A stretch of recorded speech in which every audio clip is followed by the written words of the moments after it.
Yo, what's going on, everybody? It's Devin Thomas back with another episode of Unscripted. It's been a week, I'll tell you what, it's been a long fucking week. Kind of had the whole house down this week, and I don't mean everybody, but, Christine was sick, Stevie's still been a little ill with his, muscular condition. My dad had this, thing in his eye where it looked bloody, and then that wasn't so much the problem. He started feeling ill and he had to go see the doctor, and they said he had pneumonia, which is like, holy shit, right? And then it turns out it wasn't pneumonia. They think it might actually be bronchitis. But other than that, it sounds like my mom and I are the only two that weren't feeling too, I guess, not sick, but ill, this week. But yeah, that was kind of this quick update on everybody's health situation, I suppose. Other than that, I've just been kind of settling into the new year. I mean, January, like I said, has come to pass. We had the Super Bowl, which I thought was a little underwhelming, some good ads, some interesting stuff. We'll get into that too. But I don't know, this past week was really focusing on wellness, been taking a lot of walks, hitting the treadmill, exercising, and just trying to feel good, which is super, super important with whatever you're doing. I don't care what grind you're on, the business grind, the entrepreneur grind, the film grind, creative grind. You got to take care of yourself first and foremost. And that's kind of what I did this week. I really just dialed in on the health stuff. Still working on the winter weight, one may say. All that See's candy adds up, right?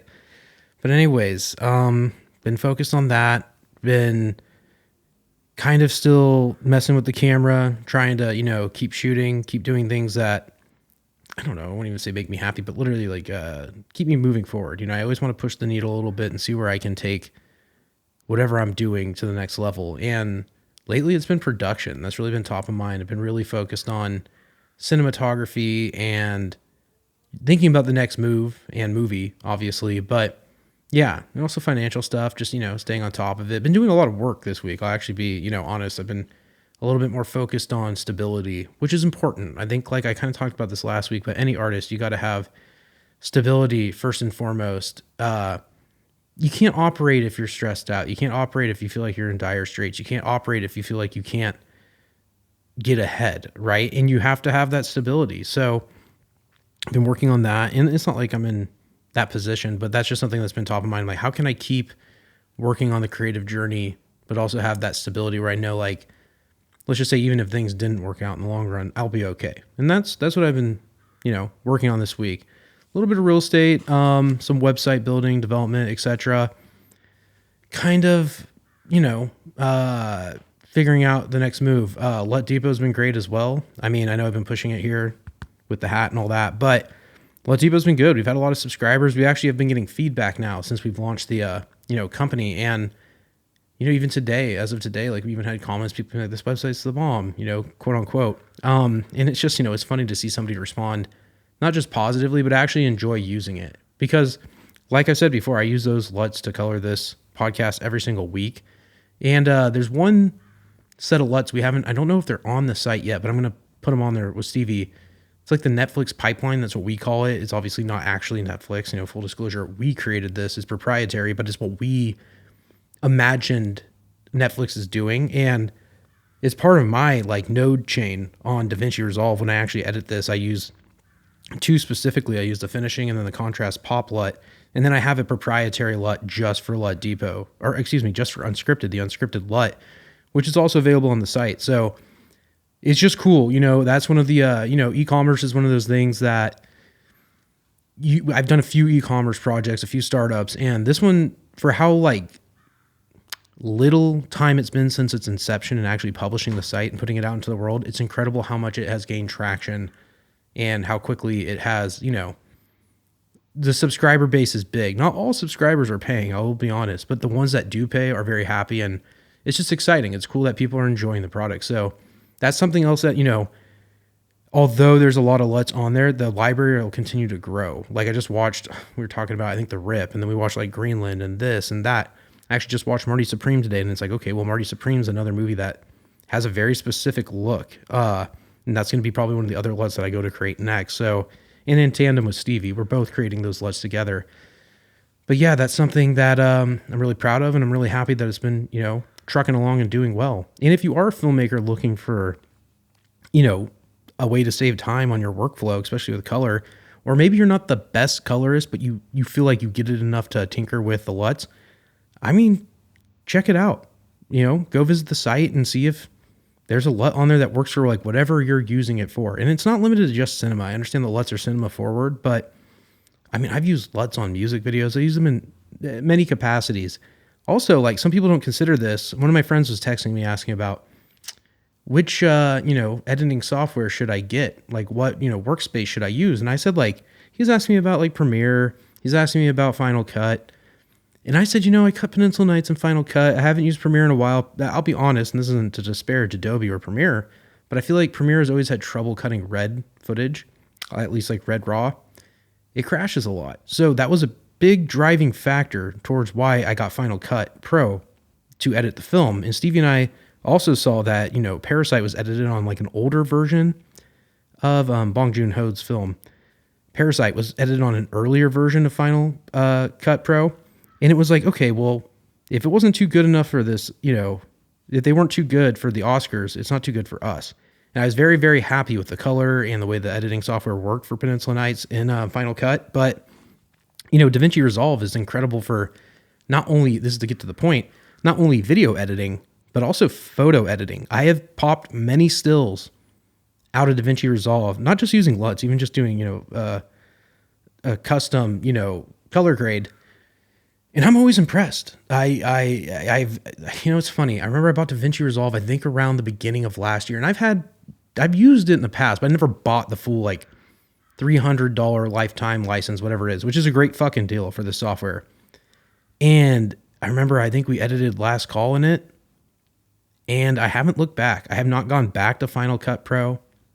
I don't think about Adobe or Premiere, not to hate on them, but I just don't think about them anymore. Yeah, and those are like kind of the two I use. I used Avid Media Composer when I was in film school, and I personally just never clicked with me. In that being said, I mean, DaVinci Resolve is probably like the best, not only coloring, but editing software in general. It does it all. And even the podcast, on that note, like, this is being edited every week in DaVinci Resolve. And look, like, Blackmagic is not paying me to say this shit. This is just my honest opinion. So if you're going to be using any software and you're going to be looking to color, DaVinci Resolve. And also, I'd like to say that a lot of the LUTs I've been creating have been created within DaVinci Resolve, which is, I think, a testament to how good the actual software is and how good the product is, because it has helped translate to, what LUT Depot has become. Those LUTs, like I said, they were made in it. So anyways, I won't go on and on about DaVinci Resolve, but if you're looking for somewhere to edit, DaVinci. For sure. And the next feature, whatever the next project we do, will be done in DaVinci. It's the best video editing software I think I've ever used. What else has been going on this week? I see that the AT&T Pro-Am's going on. I don't know if I'm going to make it out to the Peninsula this week, and I actually thought it was next weekend. And here's the deal. I was telling my buddy Anthony, because he was like, oh, like, I didn't know that was this weekend. I thought it was next. And he wanted to come down, and I was like, hey, like, don't worry about it. It's not like we had tickets or anything, but I kind of told him there's like the three big events in Monterey Peninsula, Salinas Valley are AT&T Pro-Am, the rodeo, Salinas, California rodeo, and then the Concours d'Elegance. And it's funny. It's kind of like this time of the year when the AT&T is going on. It gets busy over in Pebble Beach, mostly in Carmel by the Sea, Shore of the Peninsula. Not nearly as busy as Concours, but it's just funny to see, like, not just people going, but like who comes, right? Because like this event it's Pro-Am. So you get professional golfers, which like, look, like, I don't follow the golf. Like, I'm sure a lot of people do follow it religiously and they know every fucking golfer in every club, right? But I usually, I'm more Hollywood. So I like see some names. I'm like, oh, it's cool. Like so-and-so is going to be there. Or like pro athletes, whatever. And I wrote down a few of the notable names. I see that Travis Kelce is going to be participating in the Pro-Am, and as we all know, Travis Kelce and Taylor Swift are together, so I imagine Taylor will make an appearance this weekend. It wouldn't be the first time. I remember maybe it was like about 2 years ago, Taylor was at like La Bicyclette with Kelce, and I can't remember the other celebrities they were with, but it's interesting because once again, these locations appear in Peninsula Nights, and they're also places that we just go, great pizza at La Bicyclette on that note. But I also saw Ron DeSantis, the governor of Florida, will be there, which is pretty cool. Sure, he may be controversial depending on what side of the aisle you stand on, but he's a public figure. Interesting. Condoleezza Rice, one of Bush's former Secretary of State, not one of his legitimate former Secretary of State, which I just didn't think she was. It was a random one, kind of a wild card. I'm like, what are you doing here? And I just never pegged her as a golfer. So it's cool to see she's out there on the links. That'll be interesting. I also saw country star Jake Owen will be participating in the Pro-Am this year, amongst many others. I saw the CEO of Goldman Sachs will be there. I think maybe the CEO of Schwab. So you got a lot of big money, big people, high profile. And I think it's half the fun is that you get people, in high places coming to the peninsula. And the Concords will do that as well, but it's more of a, how do I say, it's eclectic versus this is very, it's mostly Americans, I feel like, playing in the Pro-Am at Pebble Beach, especially the celebrities. And maybe that's not fair to say, but that's just based off my understanding of what I've read. Also notable shout out to, or not notable, but a shout out in Peninsula Nights occurs for the AT&T Pro-Am where there's a scene where the characters, Tom and Bella, talk about the Pro-Am. They're like literally looking at Pebble Beach from Scenic. And, it's just cool. It's cool to incorporate the local lore into the film, which is something that I thought with even the writing and just Peninsula Nights in general really made it strike that, like, I wouldn't call it like the hometown core, but I don't know. I've never seen a movie talk about these things. And the Concourse gets mentioned as well. And it's just funny not funny, but I think it's cool that we encapsulated that into the film. We made it a part of it. It was part of the, the story, and it fit in. It wasn't forced. It fit into the narrative perfectly. And yeah, it was just kind of cool. It's cool that we can put that in there and then like these things happen. It's not like it goes away. And also like some of the dialogue in the film, they talk about, like there's this incident at Vesuvio's in Carmel where Bill Murray he grabs a fan's phone and throws it off the roof in complete Bill Murray fashion, right? And I read the article. It makes it sound like, Bill Murray's out of control, but he bought the guy a new phone. I think it's just like, dude, if you saw Bill Murray and he was at a rooftop bar, and I've mentioned this, it's in the movie, I'm quoting the dialogue, it's at Justin Timberlake's tequila party that he threw there. If you're a fan and Bill Murray throws your phone off the fucking roof, you're going to be like, do it again, right? Like, it's pretty cool. It's iconic. And the fact he compensated them, he's not trying to be an asshole. I think he's just part of his character, part of his shtick. And anyways, that's also part of like the local like lore that I think makes an event like the AT&T so iconic and so cool and so memorable is that you get these people that, are larger than life here, celebrities, famous, whatever you want to call them. And, it kind of equalizes everyone. Everyone's coming to the same spot to do the same thing, enjoy the golf and enjoy the town. And it's cool. It makes you really like love Carmel even more on that note and Pebble Beach or the whole peninsula. But yeah, it's just interesting. And I've always thought that like, when you're writing a script, you don't think like, this line's going to like carry weight or be a thing. And like, I don't know. I feel like in this case, yeah, it's something that like, if we look back and be like, it's pretty cool that we coined that. Cause there's been other movies made sure in the area or like, filmed here, but they're not touching on the local aspect. It could just be there's like that movie, like All the Old Knives.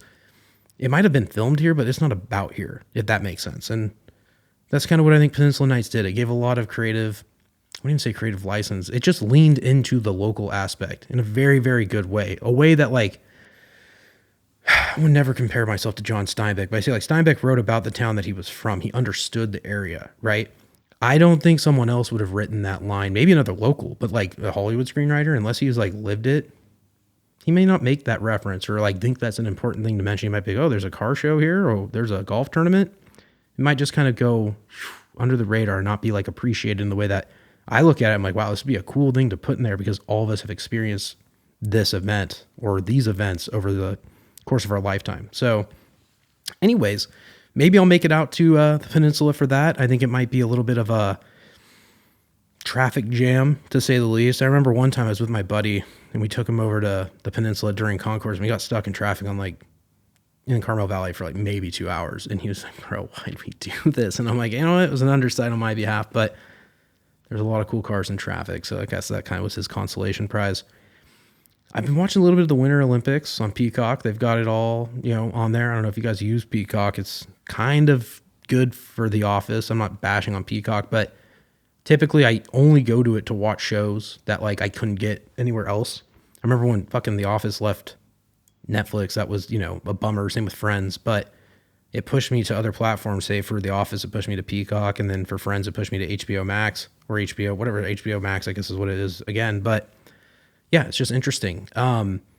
And back to the Olympics. Yeah, watching the Winter Olympics, it's been fucking wild. I actually think I like the Winter Olympics more than the regular Olympics. And I always have. I remember it was around the time the PlayStation 2 came out. I'm going to say this was the 02 or 03 Winter Olympics. I guess probably 02. I think they're always round numbers. Maybe 04. Don't quote me on that. But I remember getting the video game for the Winter Olympics. And like, look, when you're a kid and you get a game, you don't really give a fuck. But like Winter Olympics, like when I got it, I was kind of like, like, I don't know if it's going to be that fun. We played the fuck out of this game for no reason other than the fact that I think we had it maybe and like whatever. But I remember doing like the ski jump where you like jump off the fucking, I don't know, it looks like a ramp.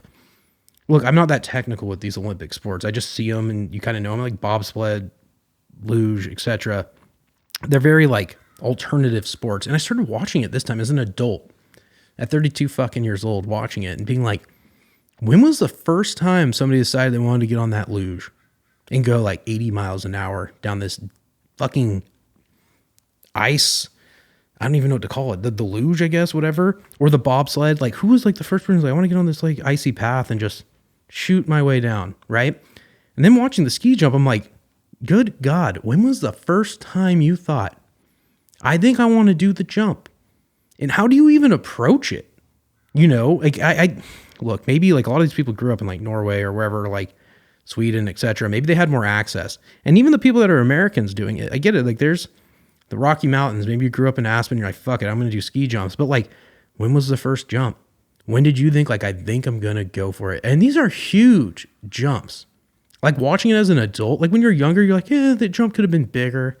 As an adult, I'm like, I don't care. It's fucking like a 40 foot, or I don't even know how big the actual ramp is or how high the space between the sky and the ground is, but it's fucking insane. And you know, it's men and women, but I'm just thinking like, when did this like young man or this young woman decide like, this is what I'm going to do? I'm going to be that person that does the jump, or I'm going to be the person that just lays down on this little luge or hops in this bobsled and goes fucking 80 miles an hour down this icy path, this little fucking course.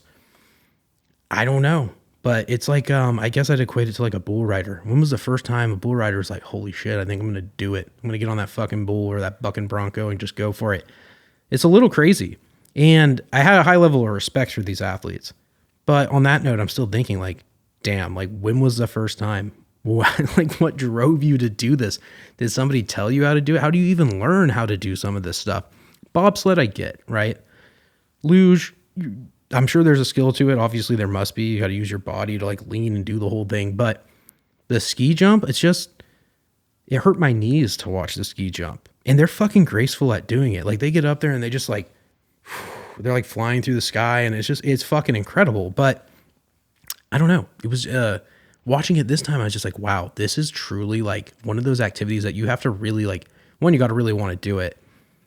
And two, just like, once again, I'll come back to this point. When was the first time? When were you like, I'm going to be that guy? I watched some other stuff too, like the snowboarding. Insane. People have gotten so, maybe people have always been good, but like watching it this time, like everyone's doing like these crazy spins, these crazy flips. I'm just fucking like, I can't believe you can do this. Like, it's incredible what people can do when they put their mind to it. And it's also a very physical thing, sure. But I mean, I don't know. How do you trust that you're going to be able to land this? And look, I've had like back injuries. Stevie's injured. I've talked about like the body pains, right? I couldn't imagine landing on one of these like icy half pipes, going full speed, spinning, and just like not sticking the landing. And like, it must be tough. These athletes, these Winter Olympians, dude, they're built fucking different. And this is also not to like say I don't watch, like, I'm not watching the fucking ice skating as much as I'm watching like the ski and the snowboard or the bobsled and the luge. But, you know, or even like the hockey's great too. But like, it's just, it's like kind of a brutal activity. Yeah. And I guess as a full grown adult watching it this time, it's been a minute. When was the last Winter Olympics? Sochi? I want to say, I think it's in Milan this year, right? But the Russian Winter Olympics, that was a while back. Must have been before the war broke out. Besides the point, watching it now and just like seeing how intense it is truly it shows you just how much a human being can do. and what people are willing to put themselves through to, get the gold medal or the silver or the bronze. But yeah, it's a true testament to human will. Yeah, like I said, like when was the first time? When did somebody say like, I'm going to be that guy who does that jump or that crazy, flip or twist on the fucking snowboard or the, luge going 80 miles an hour? You're like a human bullet at that point. It's insane. So anyways, I have a high level of respect, and I was just blown away. I really did not think much about it until I guess this age. And now I'm like watching it. I'm just like, this is incredible. Anyways, I won't ramble on about the fucking Winter Olympics, but to say the least, it's been interesting. I know there's still some time left to go on the Winter Olympics. Actually, like I don't even think they've done the bobsledding yet because I've been watching it, and I know they started with the luge, the hockey. I think USA's been kicking ass. I was watching a little bit of the USA versus Latvia game, and it was like 5-1 last time I checked. That was yesterday, but it's cool. It's always cool to see USA win. And everything else, I don't really know how they, obviously I know how they rank it, but like I'm not following along close enough to be like, oh, like so-and-so is in first place for like the snowboard and this, like or maybe I just don't care that much. Maybe I'm not that invested, but it's been cool to watch. And, I don't know where else I would watch it because I don't have like basic cable or like DirecTV or any of that shit anymore. So if you do want to watch it, Peacock, that's your friend. And they've got it going all day long. They even have a whole little category that just says Olympics. And it makes it easy. It's like, fuck it. Yeah, sure, I'll watch a little bit. Anyways, moving on. A little bit of Hollywood, watching what's been going on with the business. I saw that David Ellison, Skydance Paramount, still wants to fucking buy Warner's, despite Netflix getting closer and closer to closing the deal. And his proposition now is insane. He wants to add an additional 25 cents per share quarterly, approximately $650 million in added value for every quarter the deal isn't closed beyond December 31st, 2026. I mean, talk about sweetening the fucking pot.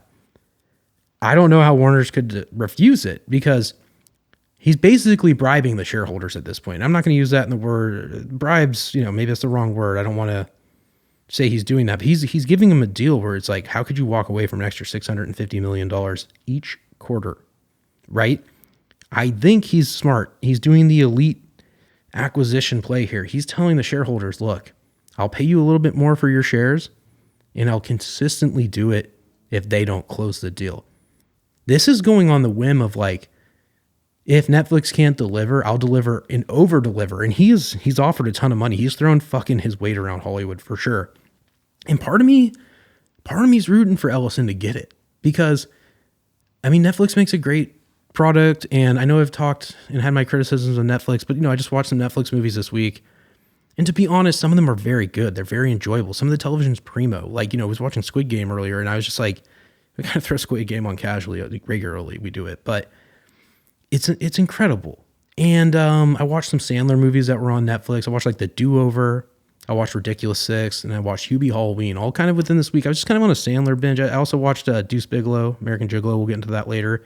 That's actually one that I really avidly watched. I hadn't seen in a while. It was a late night watch, but I was laughing my ass off. And I understand some people are going to be critical of like Ridiculous Six or The Do-Over or Hubie Halloween. They're going to be like, those are shitty movies. Oh, they're not really. They're Sandler movies. And like look, these movies, they come out and maybe you write them off. That was okay. But if you go back and watch it, like I guarantee you, it's going to put a smile on your face. It's like the Xanax of filmmaking. Like you throw it on and you just feel good. You're just like, oh, wow. Like I feel relieved. Things are all good. Sandler is like one of those people that can make a film that makes you feel relaxed. It puts your mind at ease. It's not meant to make you, I don't know, get caught up in like negative thoughts or anything. It's meant to take that away. And some of his movies cut a little deeper, like Click, or I mentioned like Punch Drunk Love, but that's a little bit more outside of his actual Sandler verse or the Happy Madison universe.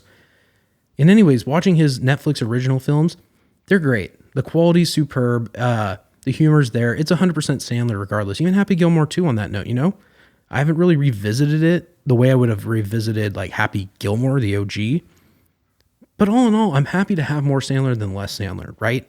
I saw Sandler also say like he wants to he wants to make another 50 movies before he goes and leaves this earth. And I'm like, please just do it, because like there could not be I'm not complaining about an abundance of Sandler movies, right? To the point, I think Netflix makes good movies for certain people, certain brands, and they're not necessarily a hit and a miss. They do. I think that they make too much stuff, And that's not really a criticism. That's just like how they operate. They actually used to probably make more. Now they are a little bit more dialed back. They're not just greenlighting everything. My worry, like I've said this before, is that if they acquire Warner Brothers Discovery, that there's going to be, how do I say this?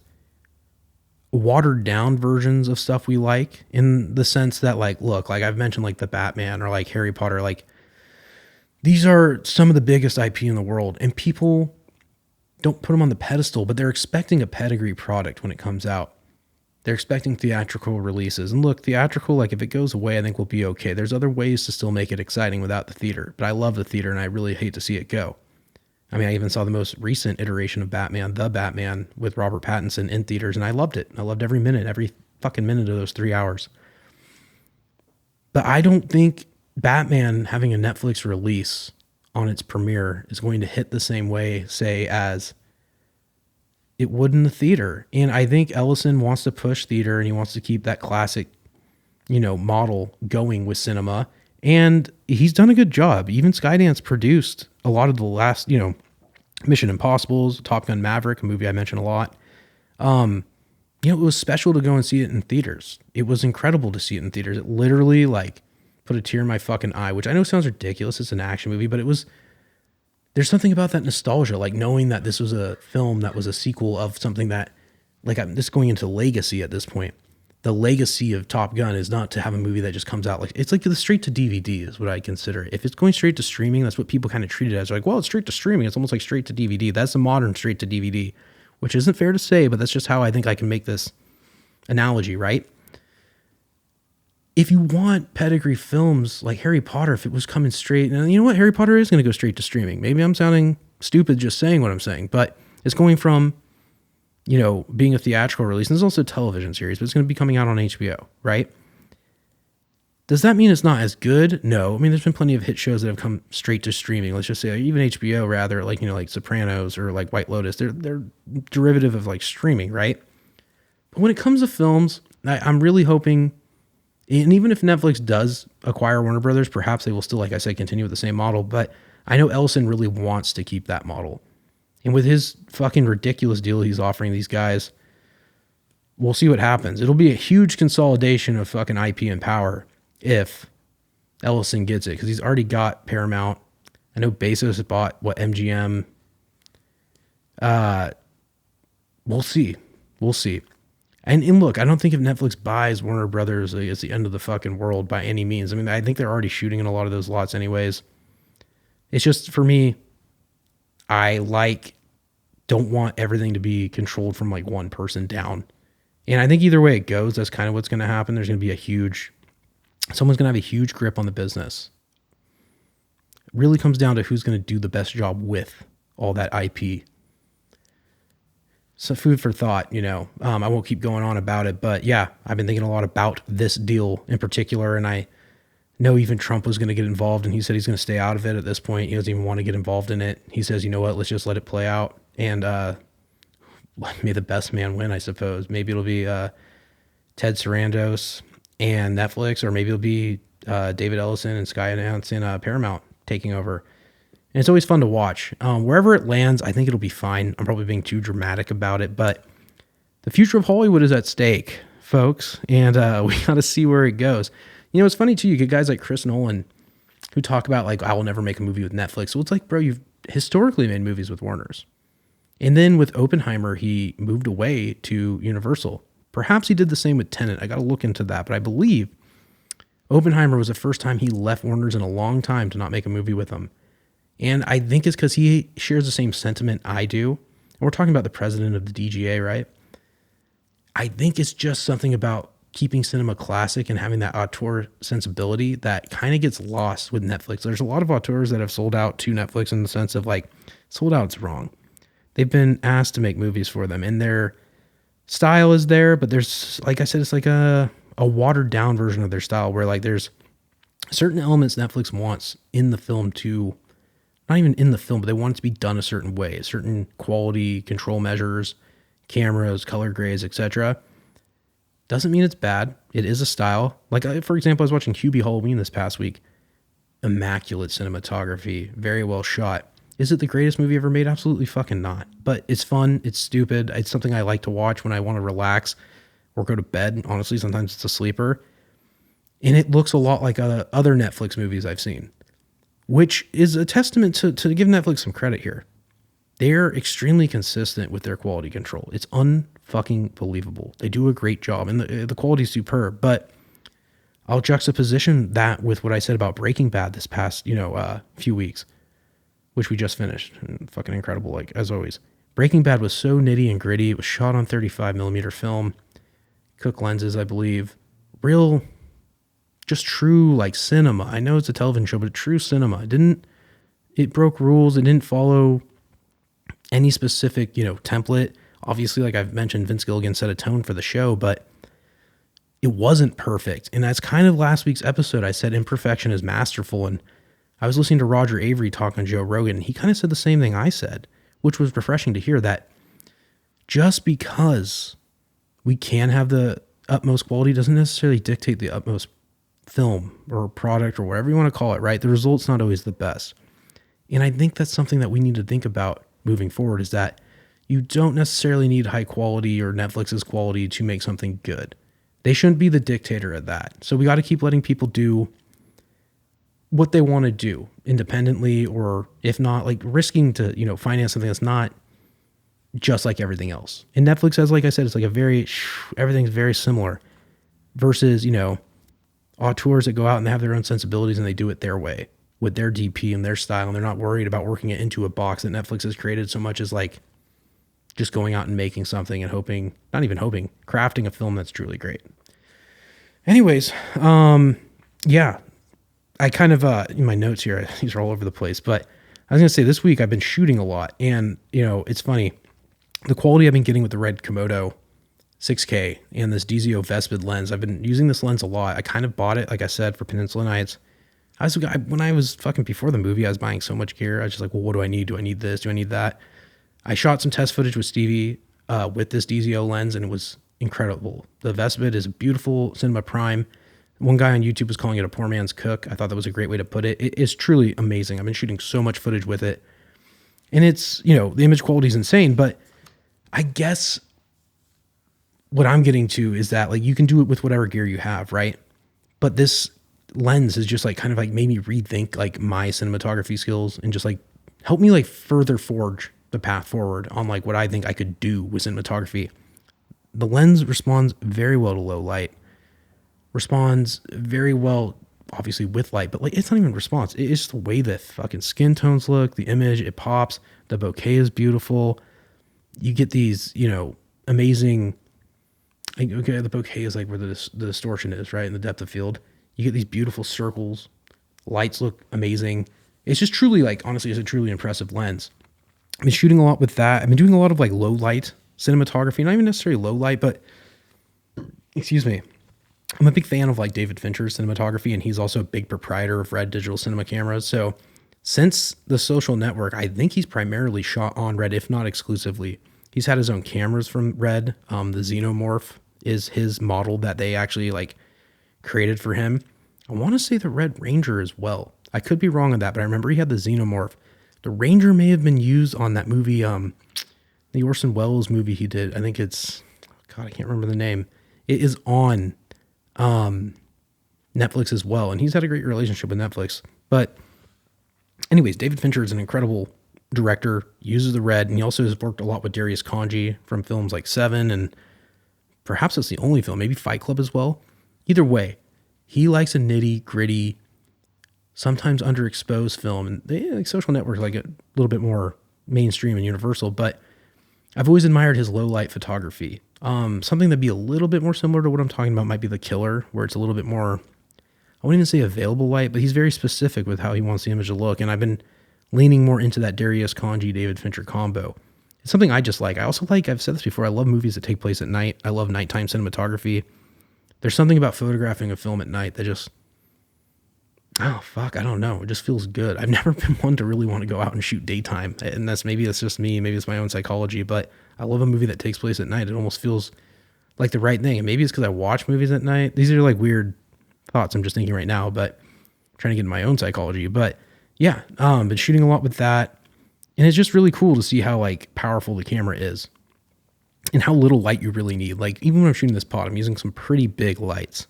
I've been using like an Amazon light kit to shoot a lot of stuff around the house, and they're not like, we're talking a $200 or $300 lens kit. It smokes, dude. It looks great. A lot of the test footage I've been shooting too is some of the best footage I think I've ever shot in terms of exposure, in terms of, I've said this a lot, but like the compounded information I have learned over the course of all of my years of cinematography and filmmaking are being reflected now. And I'm sure in 5 years I'll look back and be like, it was good, but it wasn't as good as I am now. And like, that's kind of where I'm at. I'm like, wow, it's cool to see like the exponential growth. And using the RED camera in respect to like quality control and all these things I've been talking about, it is a powerful tool. And it's cool to see certain filmmakers still using it, like David Fincher, not even still using it. A lot of RED cameras or a lot of Netflix's stuff is shot on RED. I think they have like an approved list, right? Not to keep going on about Netflix, but they have like approved cameras, things that they want you to use, or like formats that are acceptable, deliverables that are acceptable. Fincher obviously has the inside track with them, but I feel like he has always stuck with RED and like Jared Land and the like OG RED community. And his DP, I can't remember his name off the top of my head. I think he shot Gone Girl, a couple other movies. I'll get his name, Eric something. He's fantastic. He's one of the best DPs I've ever seen.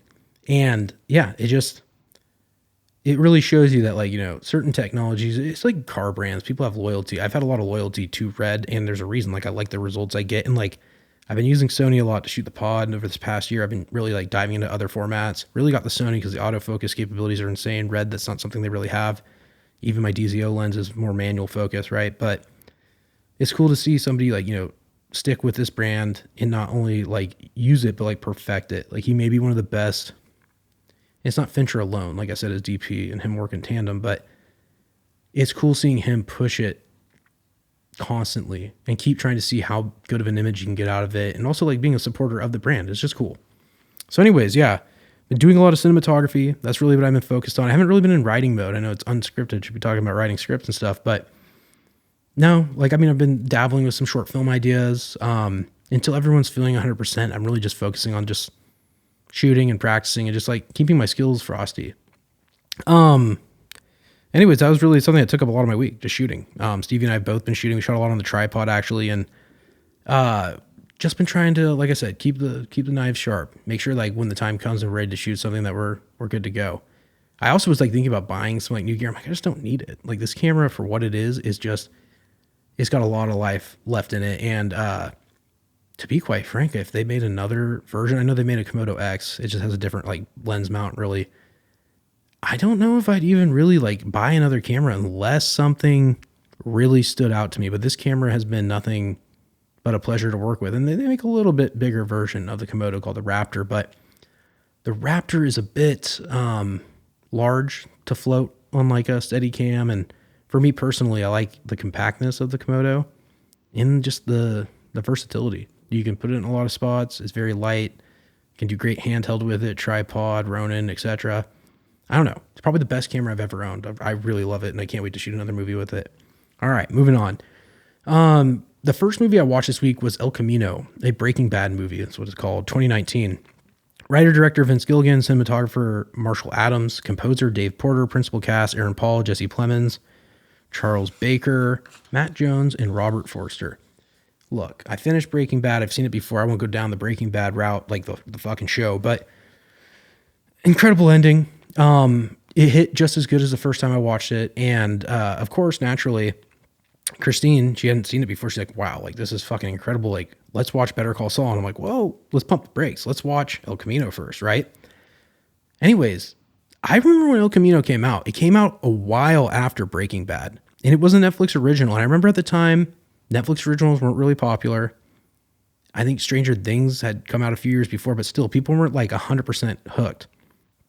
El Camino, for what it's worth, was like so much better than I remembered. And maybe not even remembered, but I think I just coming off finishing, like, here's the deal.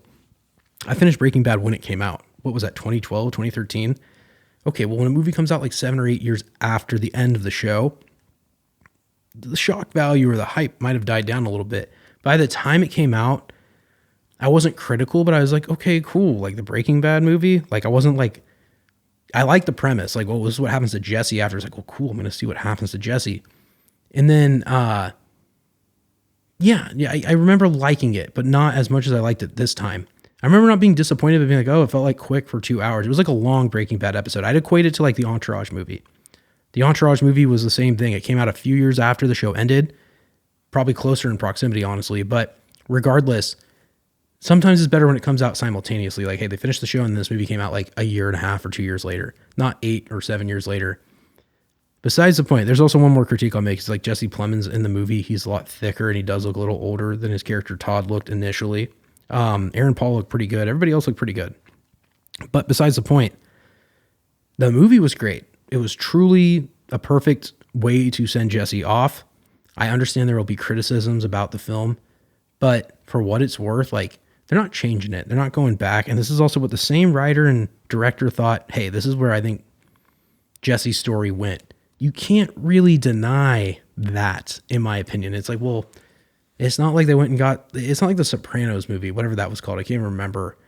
That thing was a mess, the prequel film. But El Camino was actually like a really like solid fucking movie. And like I said, it felt like a big Breaking Bad episode. It was filmed a little bit differently, definitely filmed digitally. I don't know. Watching it this time around, it was a sweet send-off for Jesse's character. I think a lot of fans needed that closure. I also like that it started and it showed that Jesse's escape that night from like Walter and the neo-Nazi compound was not smooth. It was a fucking like, he was still like, you think he's free in those last few frames when he leaves. That last, I'd say even 5-minute period of Breaking Bad, when he hits the road, you think like Jesse's headed somewhere better. That's it. That's all that matters. Jesse's free. And he's free from Walter. He's free from the meth business. He's got a future ahead of him that he did not have prior. And that's, you sleep good knowing like, oh, Jesse's in a better place. But when El Camino starts and it shows that, hey, like he still had to fight his way out of Albuquerque, every fucking twist and turn, it was a constant conflict. It was good to see some of the old characters too. Skinny Pete, Badger, Robert Forster's character. I can't remember his name, but the vacuum cleaner guy who gets people out of town, the disappearer. It was all wonderfully done. And I was surprised. Like I said, I'd seen the movie probably one time. And I was kind of like, okay, like El Camino, cool. And I'm a huge Breaking Bad fan. Even prior to this rewatch, I remember nerding out about Breaking Bad hard. And seeing El Camino in this capacity this time, it was truly like, well done. What a treat for the fans. And also like, we're going to start Better Call Saul. I've only seen a fucking season or two of Better Call Saul, but from what I remember, it was great. I remember Slippin' Jimmy was quite the character. But El Camino, really good. I was actually extremely impressed, and I'll probably go back to revisit it again sometime soon. But yeah, I think at the time when it came out, the hype was a little dead for me on Breaking Bad, and you know what? Maybe they released it at that time because of Better Call Saul. Maybe there was some hype around it. Maybe there's some people being like, hey, maybe we should champion a Breaking Bad film. Yeah, maybe it's speculative, but regardless, the movie, it truly delivered, and I loved it. I was surprisingly happy. Anyways, moving on. The other movie I watched this week was Deuce Bigalow, Mel Gigolo, 1999. Look, I was laying in bed and I was like, I just need something funny. I need something to lift my spirits, right? And I saw Deuce Bigalow on there. I was like, you know what? I remember watching the European Gigolo movie a lot more because 1999, I was young. I think the other one came out in like 04, 05. That was when I was like more young, teen, maybe even just early double digits. And I remember just watching it more. It was more popular, in my opinion. This movie was so fucking funny from like, it's stupid funny. I was also watching a lot of Sandler movies. I'm like, okay, I'm running out of Sandler. Like, I need something else. I saw Snyder on there. I'm like, you know what? I remember watching The Animal a lot. Some of his other films. But, dude, this movie was so fucking funny. It had all that obscure Happy Madison style humor. I don't even know if it was a Happy Madison film. But regardless, it was so funny. I was laughing the whole time. Rob Schneider was like the R-rated Sandler. That's how I was telling Steve. I texted him like, bro, like throw it on. When was the last time you watched this movie? It was long enough to where I like forgot the jokes. You know, like sometimes you watch like, if you watch like Big Daddy or Happy Gilmore, you know the jokes. You know the Scuba Steve. You know the fucking whatever joke he's gonna make. It was refreshingly funny, and it also reminded me of how good comedy used to be. Comedy used to be something like, it didn't have to be quote unquote great in terms of like, oh, like it was masterful. And these movies are masterfully made. Like I know people bash like it's just a comedy, but it's like, I don't know, they're fucking well exposed, well directed, well shot, well acted. There was such an edge to these movies where like, okay, one, people do not care about being politically correct. And that doesn't mean like doing things that are disparaging to other people or groups, etc. They just didn't care about being like edgy. They didn't care about being offensive. They didn't care. It was safe to do, and comedy was dangerous. And like you could feel that even Mill Gigolo or Deuce Bigalow, Mill Gigolo, it was dangerous to the extent that like they just went for it. They were okay with making you feel offended because comedy, I think the reason you laugh at comedy in general is because it's usually inappropriate. It makes you uncomfortable because it's offensive. That does not mean attacking people, but just like the way it's framed up, the way they do the joke. And there's also slapstick shit in here that was fucking hilarious, but I feel like it's kind of lost. People have gotten too sensitive and they've gotten too afraid to be like, you can't make fun of that or you can't do this. Like, you know, there's fat jokes in the movie. There was jokes about all sorts of stuff. It was not coming from a place of hate. It was coming from a place of like comedy and humor. And like, I don't know, like I really like watching it this time. I was just dying laughing. Also, Eddie Griffin, undercover brother. Dude, this guy was so fucking funny playing TJ, the male pimp. Also, like the way they just talked, it was so inappropriate. It was so fucking funny. And I feel like I'm trying to think of the last great comedy. I won't say Hangover because that's not fair. There was good movies throughout the years, like comedies. I know, like I always reference like Rogan. He makes great movies. God, I'm trying to think of the last great comedy I saw. It's probably been, I'd say maybe like Disaster Artist. It's just interesting. I won't get caught up in that so much as just saying like this movie was refreshing. I'd like to see comedy make a renaissance. And I think it's getting close. I think people are over the cancel culture, the PC culture. And this isn't to say go out and be an asshole. I'm just saying like this, lighten up. It's okay to laugh at life. It's okay to be funny. It's okay to make fun of things that you think are funny or find the comedy in things, whether they are dark or whether they're this or that. It doesn't matter. You know, another movie, I didn't watch it, but like Harold and Kumar, it made fun of race. It made fun of terrorism and all of these things, and people laughed. They made fun of 9/11, you know. They make fun of the government. They make fun of everything. It's all so ridiculous. Sometimes it's good to make fun of this shit and just laugh at it because, like, dude, if you're not really involved in it, like, look, like, even like politics is like, look, I'm just some fucking guy. Like, I can't criticize politics or laugh at it. Why not? You know, I think it's healthy for us to do it instead of getting so caught up in it. It's like none of us are politicians. We're fucking people. We the people, right?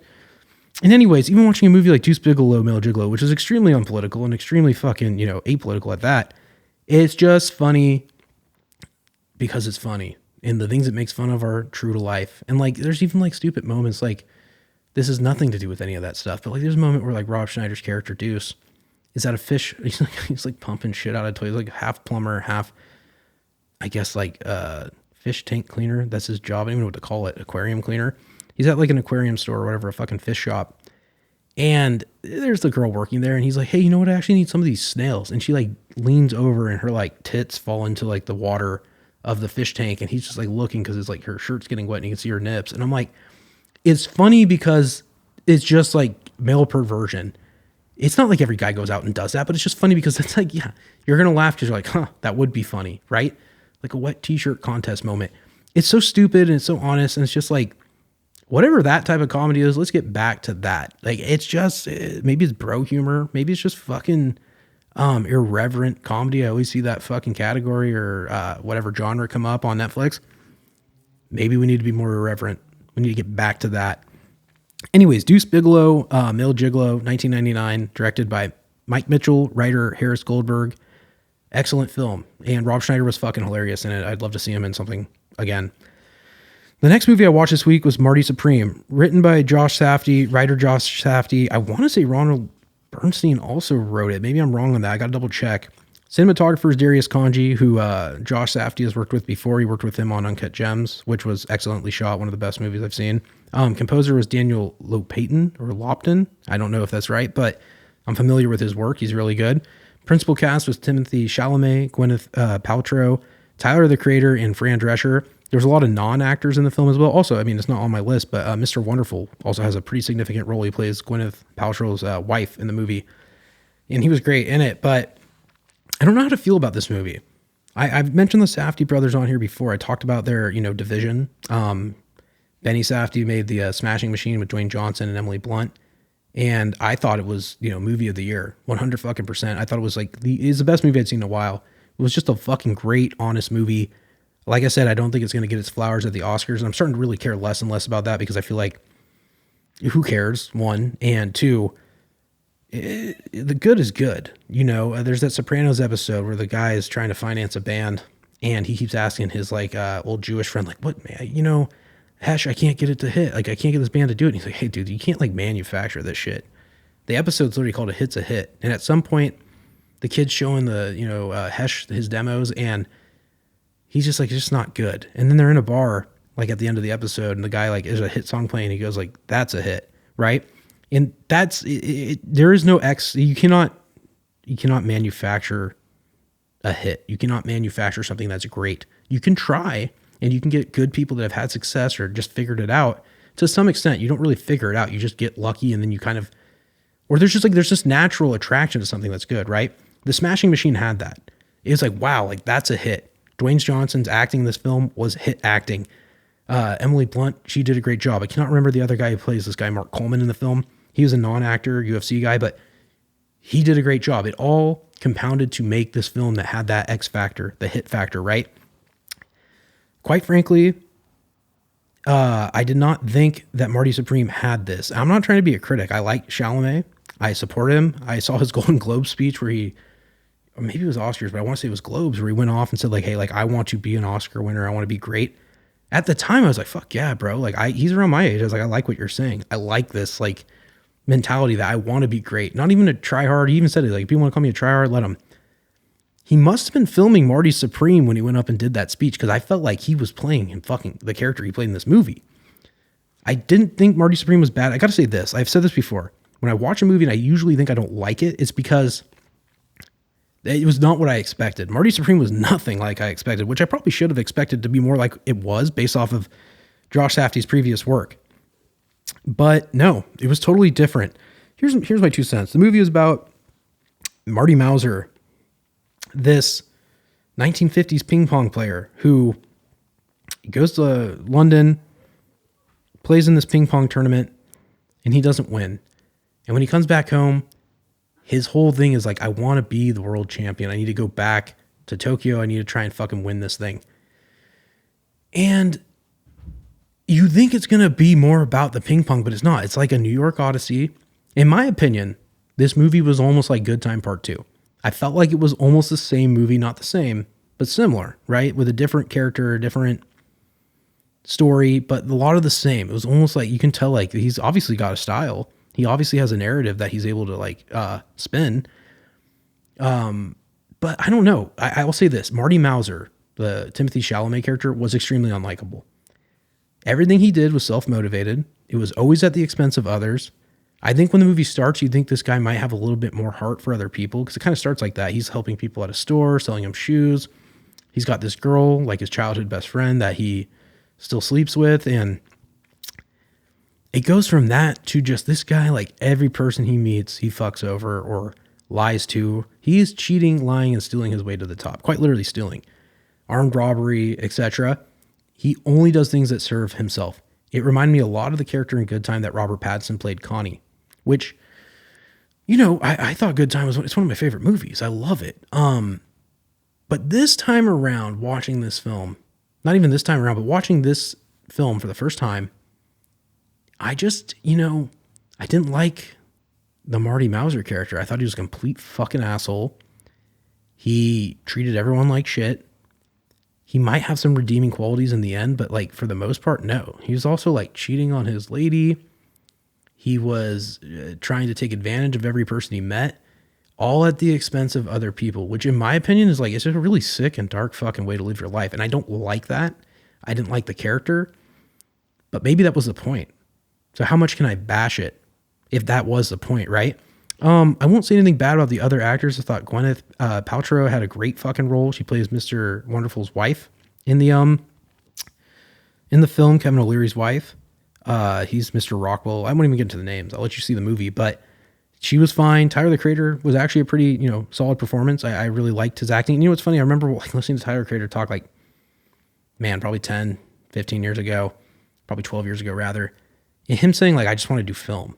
And it was good to see him finally do that, completely lean into just acting in a big budget movie.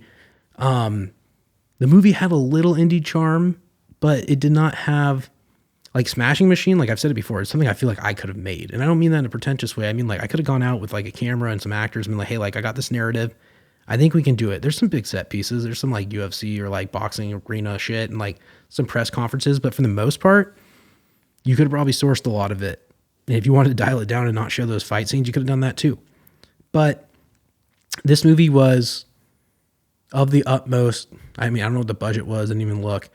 But you could tell they spared no expense. The assets they had in it, if you have Mr. Wonderful in your movie, you're not fucking struggling for a budget.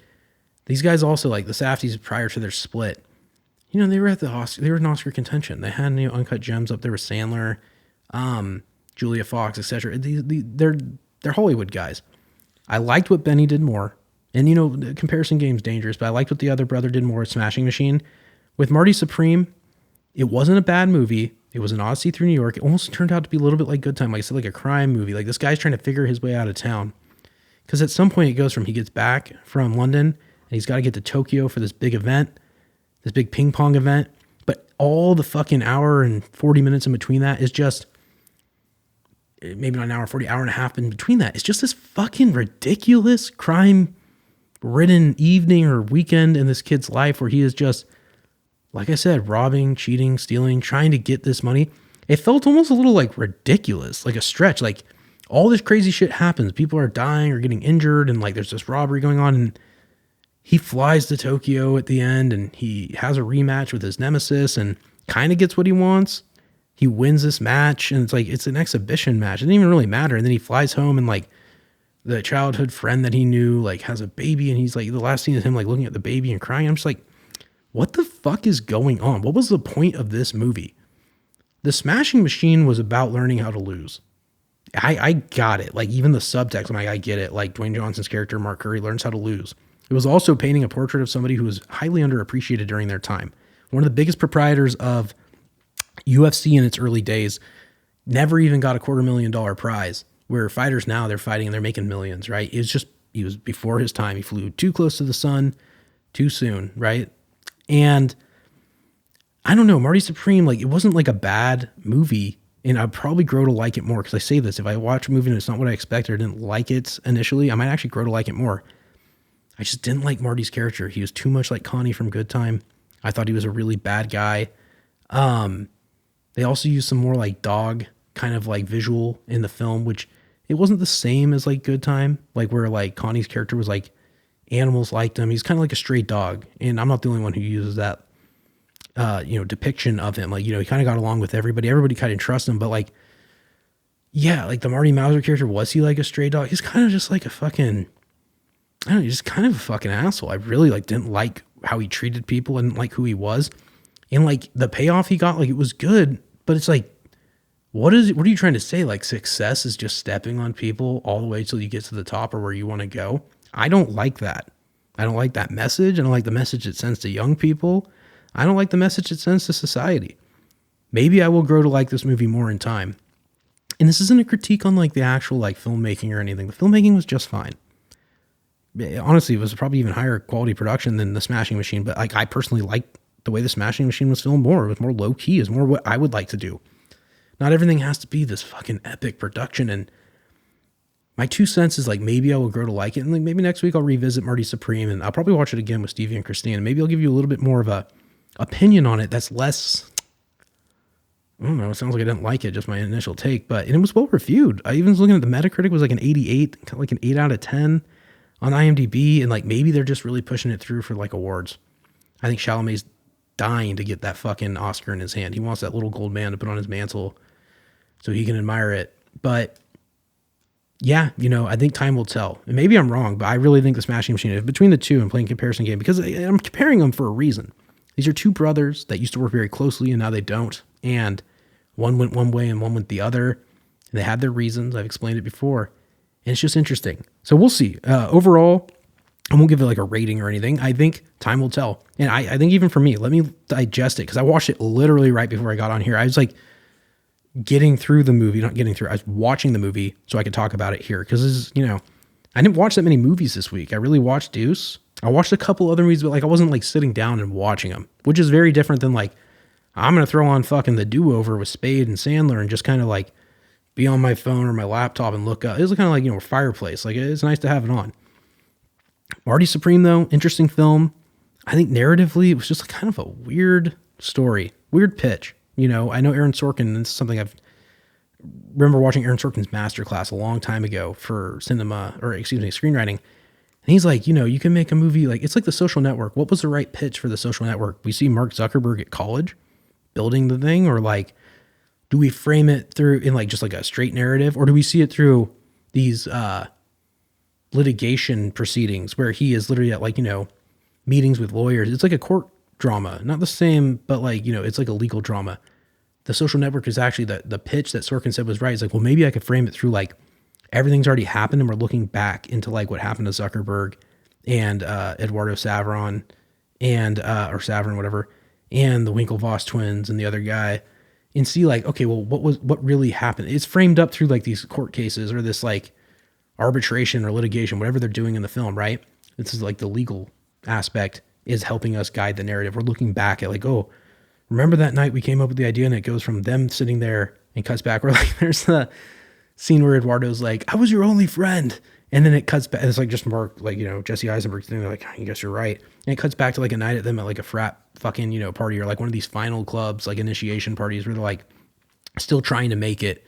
And, you know, it shows like, oh, like the night they met Sean Parker, like it cuts back. It's just different. You get what I'm saying? Like Sorkin is like, oh, here's the right pitch. For Marty Supreme, I'm not quite sure they got the right pitch. And maybe they did. Maybe I'm just being a hater, and I don't want to be a hater. I wanted to like this movie more than I think I did like it.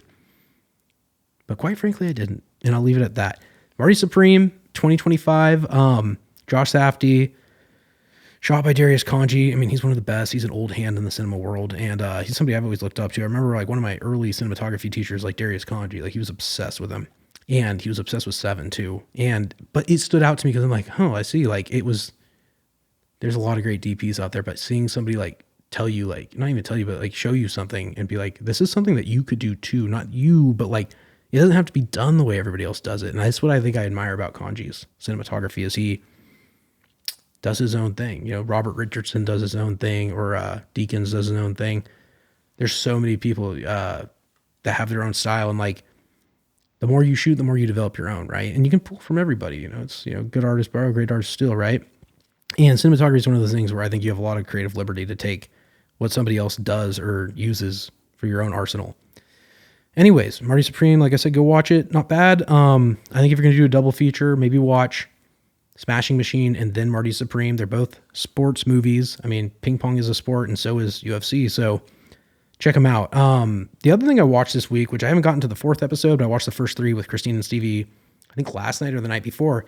Love is Blind is back. It's probably one of the only reality shows I really watch at this point, but it's season 10. It's taking place in Ohio. I like it. Netflix updated it to say the cities. It used to just say seasons, right? And then they kind of like leave it up to you to watch it and be like, where is this taking place? But it was nice. The last season was Denver, which was interesting. It was a good season, but Ohio's been good so far. I mean, I think they're still in the pods wherever we're at, but you know, it's just an interesting show.